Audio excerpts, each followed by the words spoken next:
Hello, everybody. I would like to talk about baptism of children.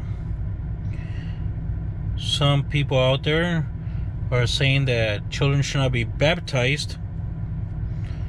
Well, I would like to look up some of the things that are in the Bible where it might point out things in a different perspective.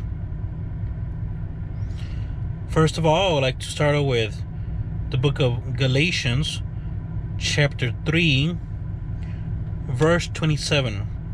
Chapter 3, verse 27 says, "For all of you who were baptized into Christ,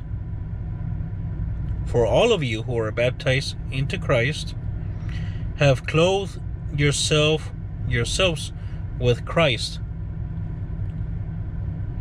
So just by saying this, I personally would like to clothe myself, whether I'm a child. I would like to clothe my son, my children, with Christ.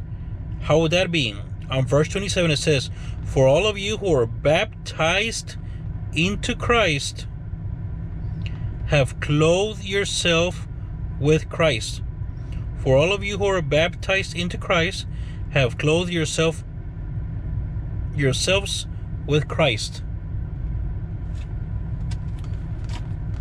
I don't know about you,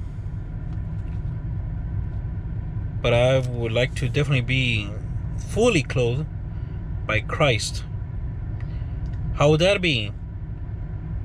With a baptism. That's how you can be clothed with Christ, with a baptism. How do I want to clothe my children with Christ? With baptism.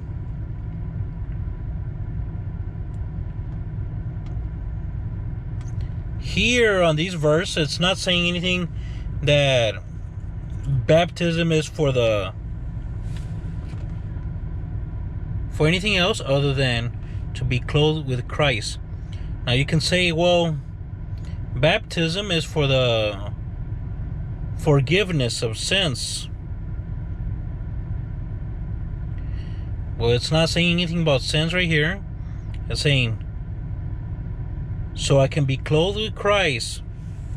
Once again, for all of you who are baptized into Christ have clothed yourselves with Christ. So I can be belonging to Christ. What do I need to do? I need to clothe myself with Christ. How do I do that? With baptism. That's one of the things that you can do. All of you who are baptized into Christ have clothed yourselves with Christ. That's how I can belong to Christ. I have given up myself to Christ. How do I do that? By clothing myself into Christ with baptism. That's how I can do it.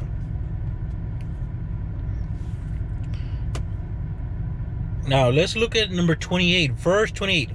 Again, we're looking at the book of Galatians. Book of Galatians, chapter 3, verse 28.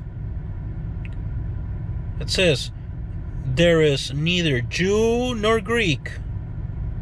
There is neither Jew or Greek. There is neither slave nor free person." Neither slave nor free person. "There is not male and female, for you are all one in Christ Jesus."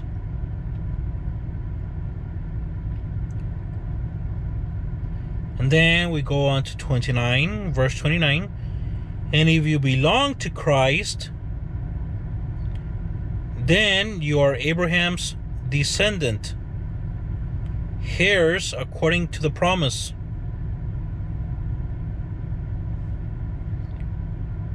On 29, verse 29, it says, "And if you belong to Christ, then you are Abraham's descendant, heirs according to the promise." I don't know what's important for you, but what is important for me is that I become one of God's childs, one of Jesus' childs.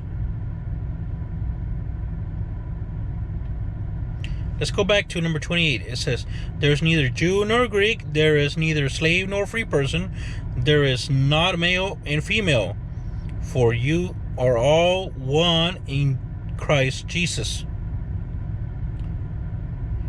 With the baptism, it's already a church, a universal church. We're all one in Christ. You know what the devil is? You know what the devil wants? Well, the devil doesn't want you to be a son or a daughter of Christ.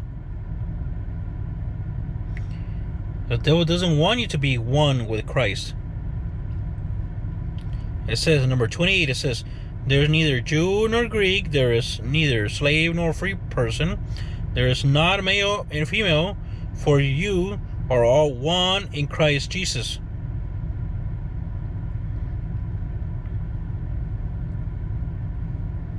And number 29, and if you belong to Christ, then you are Abraham's descendant, heirs according to the promise. Number 29 is so you can be of Christ. It says,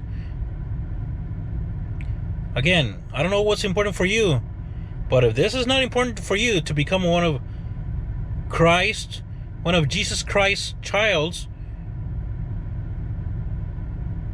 I don't know what's important for you then. Well, what is important for you? Money? Maybe money is important for you.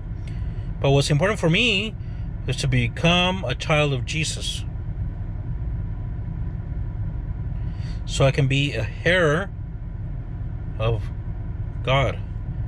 It says, and if you belong to Christ, then you are Abraham's descendants, heirs according to the promise.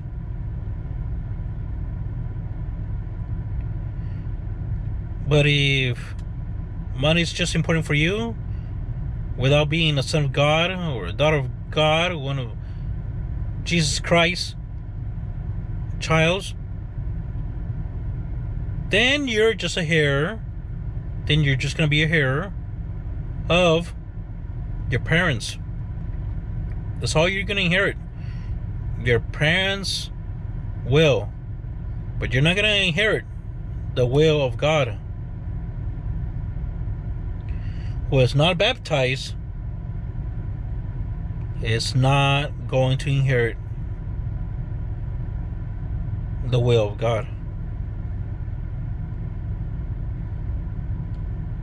But is it only the adults or also the children?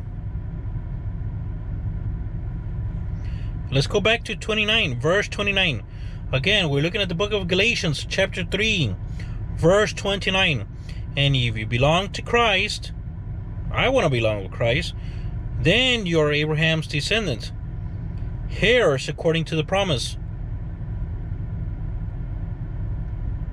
Heirs according to the promise. That's how I can become of Christ. How? Being baptized. Look at 27 again. Verse 27. For all of you who are baptized into Christ have clothed yourself with Christ. Again, that's how you can become of Christ. I want to become part of that will of God. Here it's not saying only that baptism is only for the forgiveness of sins.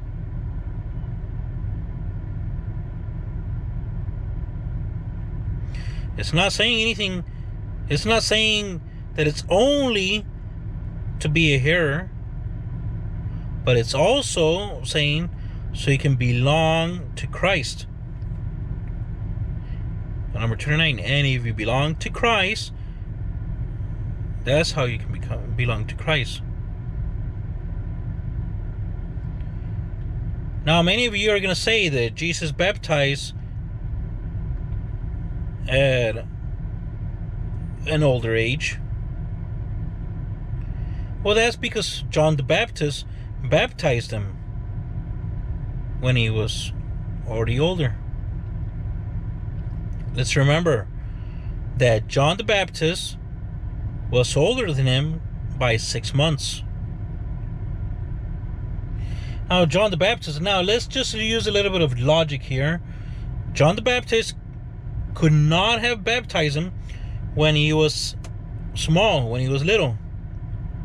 Just imagine a little kid baptizing somebody else,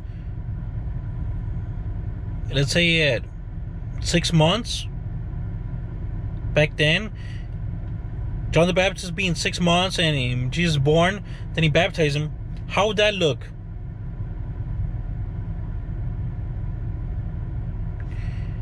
Well, you're not going to do it.